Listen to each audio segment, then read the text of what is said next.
Bonjour Seb, est-ce que tu peux te présenter en quelques mots?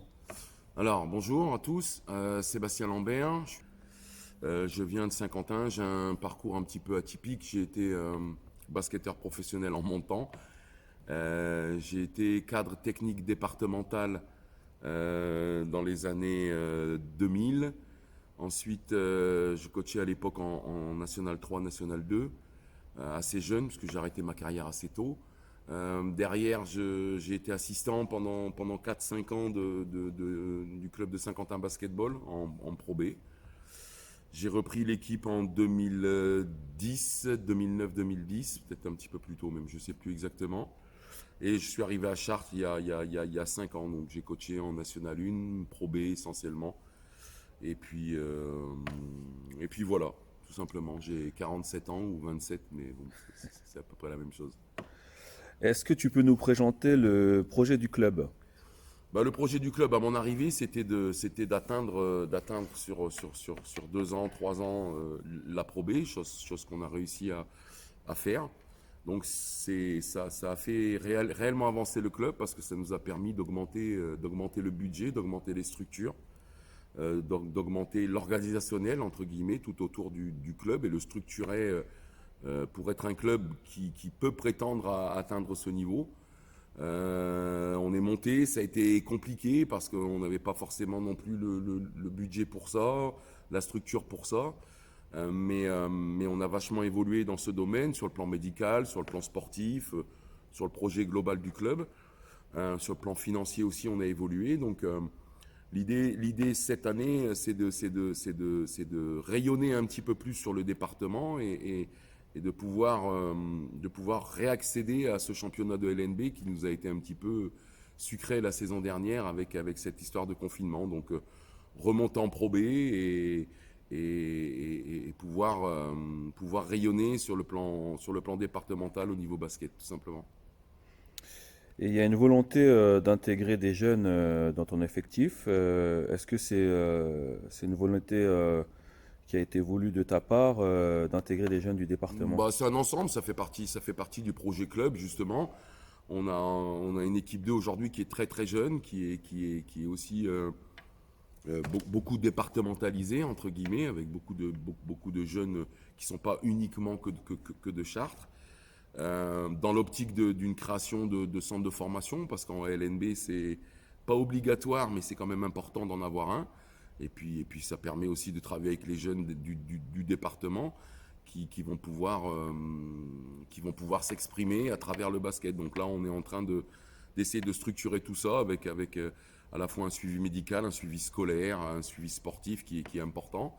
Alors il y avait des jeunes qui étaient déjà au club la saison dernière, sur lequel on a souhaité s'appuyer parce que moi je pars du principe que quand on a sur ces places-là, quand on a ce qu'il faut chez nous, il ne faut pas aller chercher quelque chose ailleurs. Donc il faut aussi leur donner l'opportunité de travailler au quotidien pour pouvoir atteindre ces objectifs-là. Donc c'est dans cette idée qu'on a décidé d'intégrer à la fois Hugo Doumbia et Olivier Kabongo dans l'effectif de la NM1 pour leur permettre au quotidien de travailler avec nous, d'être sur un programme de musculation, d'adresse, travail par poste, etc., etc.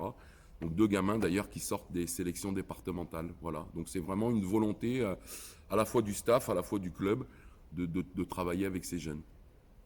Et quel conseil tu pourrais donner aux jeunes joueurs qui aujourd'hui rêvent de jouer à ce niveau-là? Bon, le conseil, je ne vais pas être très très original en disant que ça passe par beaucoup beaucoup beaucoup de travail, forcément, ça c'est une évidence.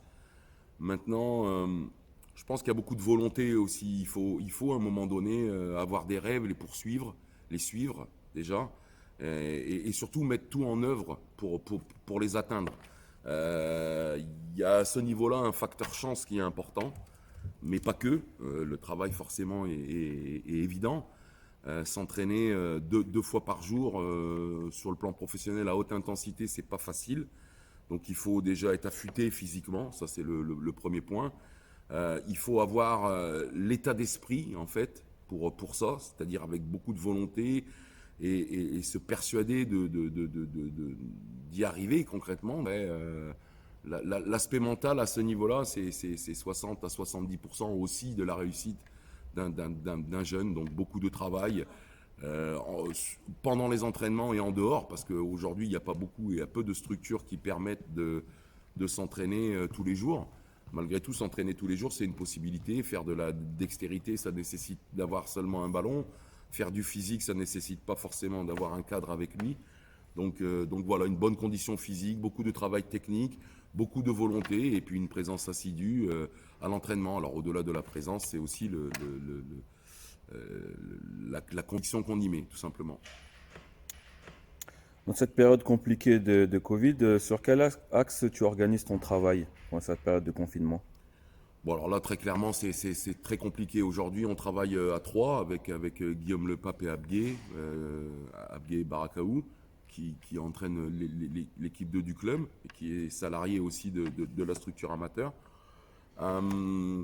C'est très compliqué parce qu'on n'a pas de visibilité. Alors là, à la date d'aujourd'hui où on fait l'interview, on en a un petit peu plus, mais on n'a pas changé en fait, on n'a pas changé nos habitudes.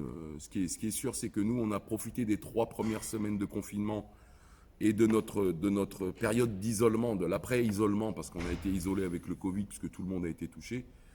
On en a profité pour travailler physiquement ce qu'on n'avait pas fait en août, parce qu'en août, on a été touché tout de suite avec le Covid. Donc on a été isolé les 15 premiers jours de préparation, donc on n'a pas pu travailler physiquement comme on le souhaitait. On a beaucoup de matchs de prépa qui ont sauté, donc on en a profité pour essayer de remettre tout le monde à même niveau, parce qu'on avait constaté dans nos 4 premiers matchs de championnat qu'on avait un réel problème de physique. Donc on a fait de la prépa physique, on fait du travail par poste, on fait du jeu, on essaie d'alterner aussi, on essaie de ne pas faire que du basket, parce que mentalement on a besoin aussi de fraîcheur psychologique à un moment dans la volonté de jouer au basket. Comme je le disais tout à l'heure, c'est pas toujours facile de s'entraîner 4 heures par jour.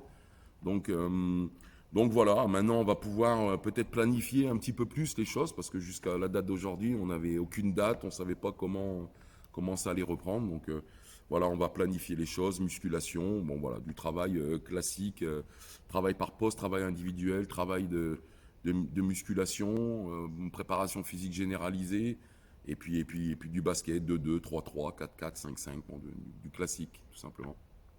Ok, bah, je te remercie. Merci à vous.